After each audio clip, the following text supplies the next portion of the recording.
নমস্কার, আমি তোমাদের চিরঞ্জিত sir. Target হান্ড্রেডিং government jobs YouTube চ্যানেলে তোমাদের সকলকে স্বাগত জানাই। প্রত্যেকজন পুলিশ পরীক্ষার্থী যারা চিন্তিত রয়েছে দিনের পর দিন, স্যার ওবিসি কেস দিয়ে মনে হয় আমাদের পরীক্ষা হবে না, ওবিসি কেস দিয়ে মনে হয় আর আমাদের পরীক্ষা হলো না, এবছর হলো না, মনে হয় সামনে বছরও হবে না। তো তাদের জন্য তোমাদেরকে বলি, চিরঞ্জিত স্যার কিন্তু থেমে নেই এবং চিরঞ্জিত স্যার কিন্তু সকলের আড়ালে কিন্তু তার প্রচেষ্টা কিন্তু চালিয়ে যাচ্ছে। তোমাদের আজকে প্রথমেই জানিয়ে দিচ্ছি ভিডিওর যে আজকে কিন্তু আমাদের মাননীয় মুখ্যমন্ত্রী দপ্তর থেকে কিন্তু ফোন এসেছিল এবং কিন্তু পরবর্তীতে খুব শীঘ্রই কিন্তু মাননীয় মুখ্যমন্ত্রীর সঙ্গে সরাসরি বৈঠকে কিন্তু আমাদের যে আমরা যেটা গ্রান্ট করার চেষ্টা করেছিলাম সেটা কিন্তু অলরেডি আমরা পেয়ে যাচ্ছি। তো আমি যে কথাগুলো আজকে বলতে চলেছি, দয়া করে ভিডিওটা একটু কাটিস না। আমি জানি তোদের অনেক কাজ, আমি জানি তোদের এখন ওই যে সব বিভিন্ন রকম কার্টুন ফাটুন বানানো নিয়ে ব্যস্ত আছিস, কিন্তু ভিডিও কথাগুলো শোন, অনেকটা তোর নিজের রিলিফ হবে। ট্রাস্ট মি, যারা আমার উপরে বিশ্বাস রাখিস এইটুকু আশা রাখতে পারিস। কথাগুলো কি বলছি ভালো করে শোন। সবার আগে তোদেরকে বলছি, দেখ পরীক্ষা, তোরা যারা পরীক্ষা করে চিন্তিত হয়ে বসে রয়েছিস, আমি তোদেরকে আবারও বলছি, নতুন রিক্রুটমেন্টটা ঠিক না হতে পারে, কিন্তু এক্সামিনেশন নিয়ে কিন্তু রাজ্য সরকার কিন্তু ততটাই সরব যতটা কিন্তু আমরা এখান থেকে প্রচেষ্টা করছি। বোঝা গেল কি বললাম? তোমরা অলরেডি, আমি এর আগে ভিডিওতে বলেছিলাম যে নতুন অ্যামেন্ডমেন্ট হয়েও কিন্তু আমাদের পরীক্ষা হবে। তো আমি আগে থেকে সাবধান কিন্তু করে রেখেছি এবং কিন্তু পুনরায় আজকে কিছু বাস্তব কথা আমি তোমাদের সামনে তুলে ধরছি। দেখো, মাননীয় মুখ্যমন্ত্রী কিন্তু আমাদেরকে একটা পারমিশন দেবে যে তাদের সঙ্গে দেখা করা, খুব ভালো কথা। যত আর্জি আছে, যত তোমাদের যত কিছু আমাকে অলরেডি গাদার ছেলে মেয়ে পাঠিয়েছিস, আমি লিস্ট অলরেডি তৈরি করছি।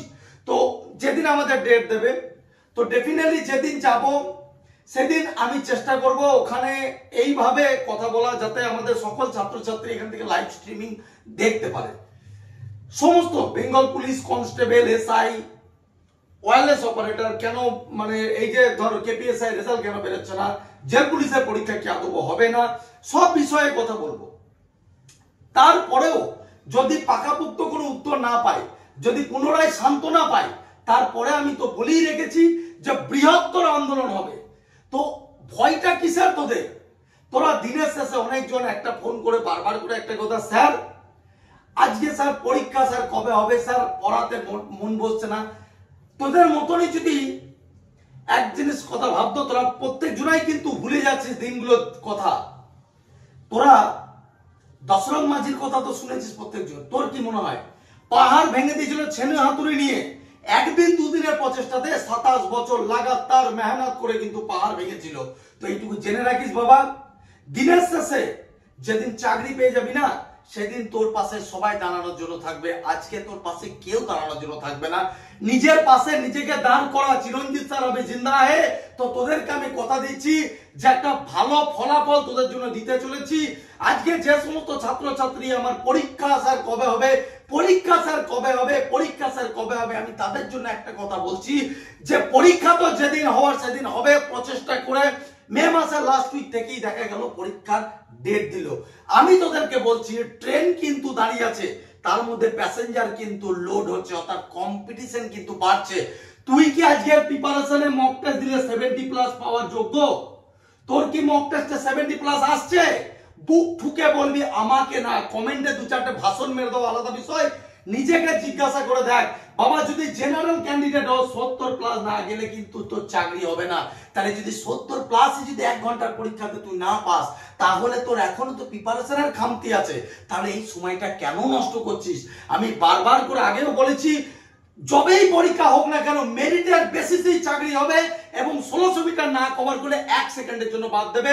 সেরকম মেধার বেসিস হোক 0.10, 0.25 আমার অনেক স্টুডেন্ট বর্তমানে করছে, যারা এর আগের বছরে কিন্তু মেরিট লিস্ট থেকে 0.25 বাদ চলে গেছে।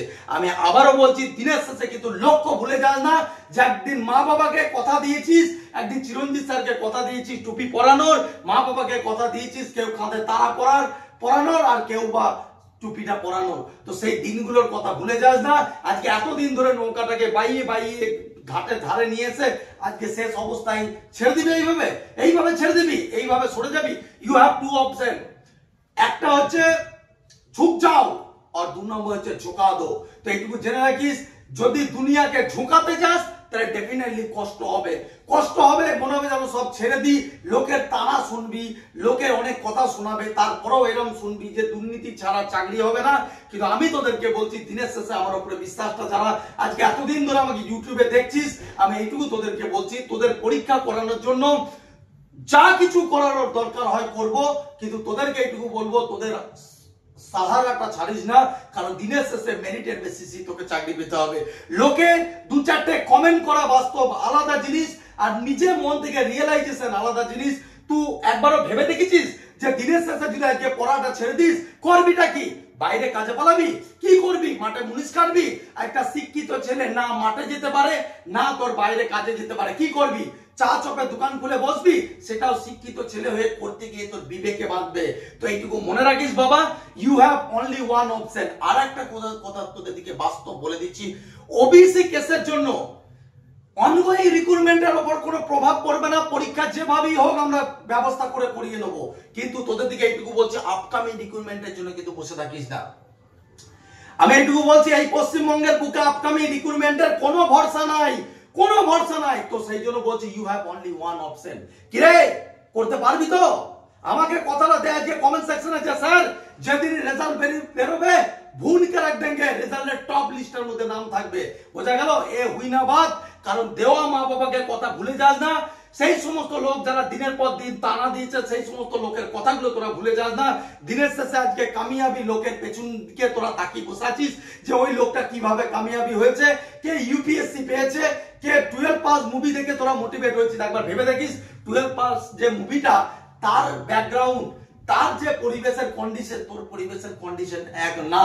আজকে যারা ইউপিএসসির ভিডিও দেখে, যারা ডবল তারার ভিডিও দেখে, যারা বিভিন্ন জায়গায় পোস্ট দেওয়া দেখে যারা নিজেকে এরকম ভাবিস, তোদের উদ্দেশ্যে একটা ছোট্ট কথা, যদি কিছু কামিয়াবি করতে চাস না, তো সবার আগে ওই শর্ট ভিডিও দেখা ছাড়।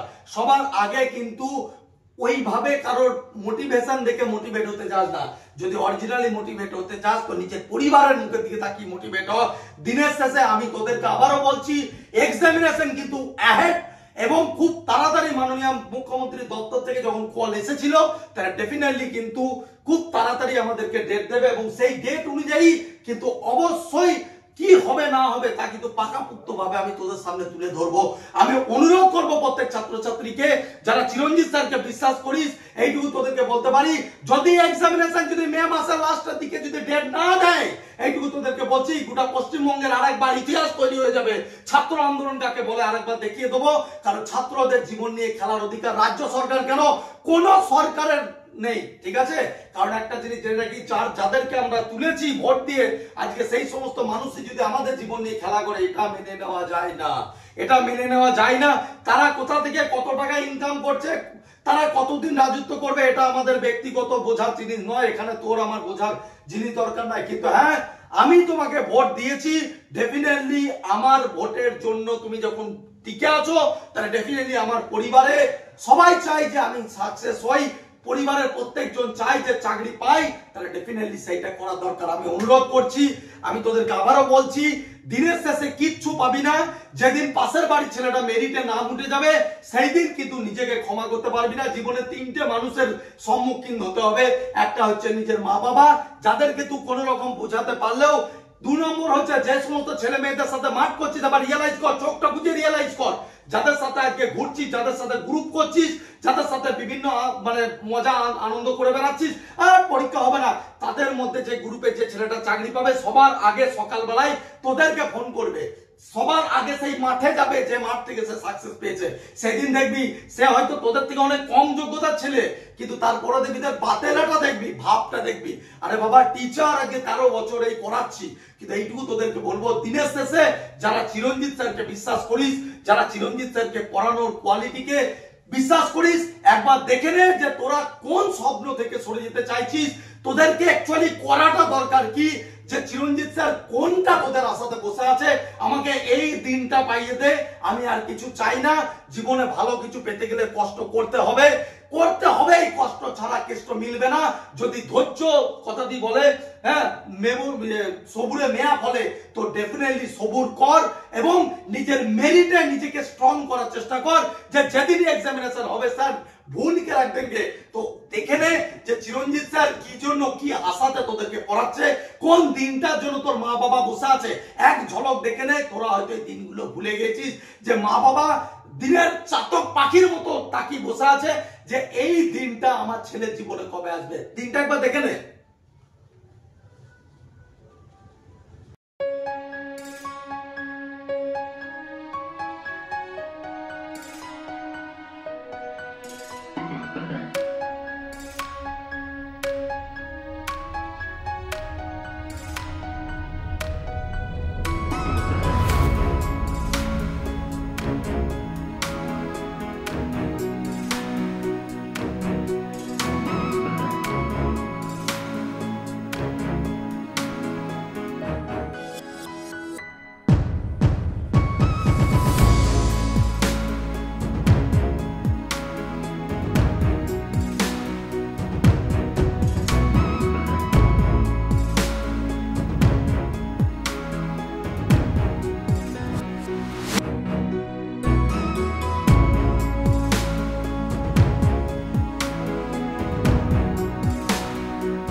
তো নিশ্চয় দেখে নিলি আমি কি বলতে চাইলাম, যে এই দিনটা একবার জাস্ট চোখটা বুঝে আয়নার সামনে যা, আয়নার সামনে গিয়ে একবার নিজেকে গিয়ে একবার দাঁড় করা।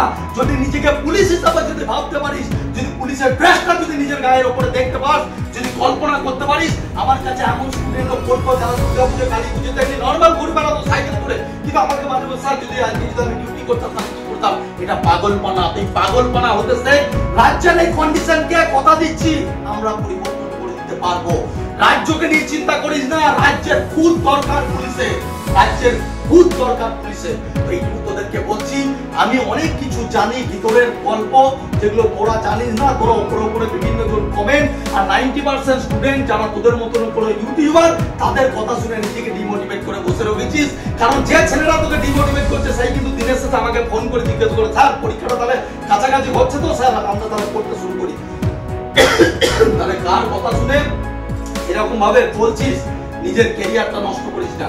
আর একটা কথা দেখ, আমি কোর্স সকলের জন্য না, আমি আবারও বলছি, যদি নিজেকে আবার একবার মনে করিস যে স্যার রিপিটেশন করে নেবো, এইটুকু তোকে বলবো, এর থেকে বড় সুবর্ণ সুযোগ আর কিছু হতে পারে না। যাদের কিছুই এখনো শেখা হয়নি, তোরা জানিস ঈদের অফার চলছে, আমাদের ঈদের অফার চলছে। তো অলরেডি অফারটা কালকে আমরা দেওয়া হয়েছে 72 ঘন্টা, অর্থাৎ কালকে রাত্রি 9টা পর্যন্ত পাবি। তো যারা ভর্তি হতে চাস কনস্টেবল, সমস্ত কনস্টেবলের ব্যাচ কেবলমাত্র একদম তোদের সুবিধার জন্য করে দিয়েছি 465 টাকা, আর মাস গেলে 120 টাকা, যেটা মাইনাস সেটা তো দিতে হবে। ঠিক আছে, এখানে স্যার কি সুবিধা দিচ্ছেন, সপ্তাহে 7 দিনই ক্লাস পাবি, এবং শুধু ক্লাসই নয়, প্রত্যেকটা ক্লাসের রেকর্ডিং ক্লাস, নোটস, পিডিএফ এবং WBCS এর টিচাররা ক্লাস করাবে। আমি ম্যাথ করাবো, বাকি টিচার সব WBCS এর টিচার। যারা শুধুমাত্র তোদের এই কনস্টেবল করাবে না, যারা সাব ইন্সপেক্টর ভর্তি হবি তোরাও কিন্তু হয়ে যা। আর কয়েকটা সিটি বাকি আছে, মানে কনস্টেবলের মনে হয় কত, মনে হয় আর হয়তো 16টা কি 17টা বাকি আছে, আর এসআই এর ক্ষেত্রে মনে হয় 26, 27টা কি 30টা মতো বাকি রয়েছে। তো যারা ভর্তি হতে চাইছিস, আমি তোদেরকে আবারও বলছি, এই নম্বর বা এই নম্বরে যোগাযোগ করে অনলাইনটা নিয়ে নেগা। যদি স্যার অফলাইনে না পারছি, অনলাইনটা নিয়ে নেগে। কত টাকা কোন দিকে চলে যাচ্ছে, যদি মনে হয় যে চিরঞ্জিত স্যার বেস্ট, আমি কথা দিতে পারি, যদি সাকসেস না পাওয়াতে পারি তোকে, আমাকে জুতো মেরে দিয়ে যাবি, বোঝা গেল? শুধুমাত্র যদি কমন না থাকে, বোঝা গেল, জুতো খেয়ে যাবো গালে তোর। এইটুকু বললাম, একজন ছাত্র জুতো আমি গালে, ছাত্র জুতো মাথায় নিয়ে ঘুরে বেড়াবো যদি আমি কমন না দেওয়াতে পারি, বোঝা গেল? আজকে 13 বছরের কেরিয়ার, 1000 সিলেকশন পাওয়ানোর মূল টার্গেট নিয়ে চলছি। আজও কিন্তু আমি আমার টার্গেট থেকে সরি নাই। আমি আমার যে সমস্ত ছাত্রছাত্রীরা কিন্তু আজকে আমার কাছে পড়ছে, তারা কিন্তু কেউ দিকভ্রষ্ট হয়নি। আজকে তাদেরকে আমি দিক থেকে সঠিকভাবে নিয়ে যাচ্ছি। তো তোদেরকেও বলছে, এখনো একটা সুযোগ আছে, যে সুযোগটা হাতছাড়া করিস না। যদি পারিস অনলাইনে, আর যদি মনে করিস স্যার অফলাইনে পড়বো, তাহলে অলরেডি তো তোরা জানি রানাঘাট, পাঁশকুড়া, নামগুলো শুনে রে, রানাঘাট, নদিয়া, পাঁশকুড়া, পূর্ব মেদিনীপুর, বর্ধমান বিবেকানন্দ কলেজ বলে পড়াই আমি, কাটোয়াতে পড়াই, আর বাঁকুড়া। এই কটা ব্যাচে তোরা যার যেখানে বাড়ির কাছে হবে, এখানেও অফার চলছে। 1499 টাকায় কনস্টেবলরা পেয়ে যাবি, যেটা 2500 টাকা লাগে অন্য সময়, আর এসআই এর ক্ষেত্রে যেটা 4500 টাকা লাগে, সেটা কেবলমাত্র 2000 টাকার মধ্যে পেয়ে যাবি। তো যারাই ভর্তি হতে চাইছিস যোগাযোগ করে নেগা। আমি আবারও তোদেরকে বলছি, পড়াশোনা ছাড়িস না। এই তো আমাদের স্টেপ, আমাদের শুরু হলো। মাননীয় মুখ্যমন্ত্রীকে অনেকদিন আগে আমরা ইমেল করেছিলাম, যাই হোক দপ্তর থেকে একটা রিপ্লাই এলো, খুব ভালো লাগলো। তো প্রত্যেকজনকে বলছি, কি খবরাখবর হচ্ছে সবকিছু আমি দেবো, কিন্তু নিজের পড়াশোনা থেকে কিন্তু সরে যাস না। একবার পরীক্ষার ডেট দিলে কাহিকা থাকবি না, একটা ডেট দিলে পর ডেট দেবে, কিন্তু ঘুরে দাঁড়ানোর, মুখটা তুলে দাঁড়ানোর সময় পাবি না। 70+ যদি না হয়, তাহলে পড়াশোনা করা বৃথা। আর তোদেরকে বলছি, যারা পড়ছিস আমার কাছে, তোদেরকে যদি আমি 70-72 করে যদি না পাওয়াতে পেরেছি, তো আমার নাম চিরঞ্জিত স্যার না। এইটুকু বলবো, যেমন পরিশ্রম করাবো, যেমন মক টেস্ট গুলো, যেরকম প্রত্যেক রবিবারে মক টেস্ট চলছে, সেইগুলো দিয়ে ভালো করে দেখ স্কোর মার্কস কতটা উঠছে। ঠিক আছে, তারপর আমাদের যে টপিক অনুযায়ী ক্লাস চলছে, ম্যাথ বল, জিআই বল, জিকে বল, প্রত্যেকটা ক্লাস বাড়ি থেকে আবার রিভিশন কর, প্রত্যেকটা ক্লাস কর, আর কিচ্ছু লাগবে না। যেমন করাচ্ছে, তোরা তো জানিস যে সাব ইন্সপেক্টরের আবার নতুন তো প্যাটার্ন অনুযায়ী, তো এই প্যাটার্নের উপরে ভিডিও আমি আসছি, 5টা করে টপিক বলে দেবো নেক্সট ভিডিওতে, পরের দিন, যে কোন কোন টপিকগুলো এবছরে ইম্পর্টেন্ট। তো অলরেডি তোদের ইংরেজির একটা টপিক বলে দিচ্ছি, সুনিতা উইলিয়ামসটা ভালো করে দেখে রাখ, ঠিক আছে? তারপর তোর অলরেডি আর একটা ট্রেন দুর্ঘটনা, এবছর ট্রেন দুর্ঘটনার যে ফরম্যাটটা না, ওটা তোর রিপোর্টের জন্য খুব গুরুত্বপূর্ণ। তো আমরা তো, আমাদের টিচাররা তো করাচ্ছে, তো এই জন্য বলছি, আর যদি সাব ইন্সপেক্টরে চাকরি করতে চাস, কারোর কথা শুনিস না, কেপি হোক, WPP হোক, এখন থেকে প্রিপারেশন নে ডেসক্রিপটিভ ব্যাচের পর। যেরকম ডেসক্রিপটিভ ব্যাচে পড়লে, এটা ডেসক্রিপটিভ ব্যাচ, এখান থেকে পড়লে প্রিলি এমনি কভার হয়ে যাবে। প্রিলিও করাবো, মানে সপ্তাহে 20টা ক্লাস পাবি। তো যারা মনে করছিস যে স্যার আপনার কাছে পড়বার কয়েকটা সিট আছে, একটু হয়ে যাক, কালকে পর থেকে ক্লাস পাবি, কালকে রাত্রি 9টার পর থেকে, পরশু দিন থেকে ক্লাস পাবি, ঠিক আছে? তো এটা তোদেরকে বলার ছিল। আর একটা কথা, আমি পাল করে চেষ্টা করি সব সময় সব খবরাখবর তোদের দিকে আগে দেওয়া, তাই যতটুকু আমার কাছে খবর ছিল আমি তোমাদেরকে দিলাম। কিন্তু দিনের শেষে আমি আবারও বলছি, পরীক্ষার জন্য কিন্তু প্রস্তুত হও, পরীক্ষা কিন্তু খুব সামনে রয়েছে। তো আমি এখন হয়তো তোদেরকে বিশ্বাস দেওয়াতে পারছি না, কিন্তু যেদিন বিশ্বাস দেওয়া হবে সেদিন তোদের হাতে সময় থাকবে না। যারা মনে করছিস চিরঞ্জিত স্যার বেস্ট, তারা চিরঞ্জিত স্যারের কাছে পড়। যারা মনে করছিস যে স্যার আমাকে প্রিপারেশন আরো ভালো করে করতে হবে, তাদেরকে বলছে আর একটা কথা, আগামীকাল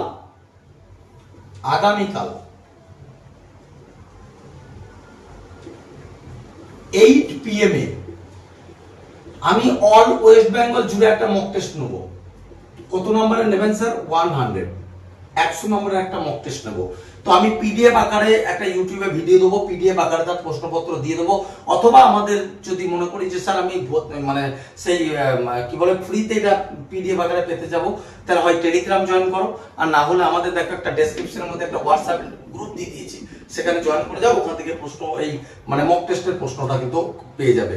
মক টেস্টটা দাও 8টা থেকে 9টা পর্যন্ত, দেখো সত্য হচ্ছে কিনা, তারপর আমাকে অবশ্যই জানাবে। কিন্তু হ্যাঁ, দিনের শেষে পড়াশোনা চাই। আর পরীক্ষা কিন্তু আবারও বলছে, এই পরীক্ষা আটকানোর ক্ষমতা কারোর বাবার নাই, ঠিক আছে, যতদিন আমি বেঁচে আছি। তো চোখটা বুঝে প্রিপারেশনটা নে, দিনের শেষে লক্ষ্যটা ভুলে যাস না যে খাকি উর্দিটা গায়ে তোকে পড়তে হবে। বোঝা গেল? অল দ্য বেস্ট, ভালো থাকিস। জয় হিন্দ, বন্দে মাতরম, জয় মা কালী।